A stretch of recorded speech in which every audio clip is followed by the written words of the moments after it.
પરિબળો વાહક અવરોધકતા માટે આધારિત હતા એ જ પરિબળો વાહકતા માટે પણ આધારિત છે. કયું પરિબળ એમાં વાહકતા માટે આધારિત નથી? તો અવરોધકતા માટે જે પરિબળ આધારિત નહોતું એ જ પરિબળ વાહકતા માટે પણ આધારિત નથી. વાહકતા એ પદાર્થના પરિમાણ પર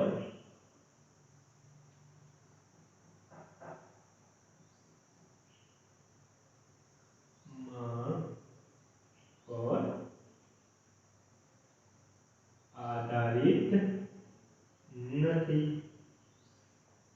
બરાબર?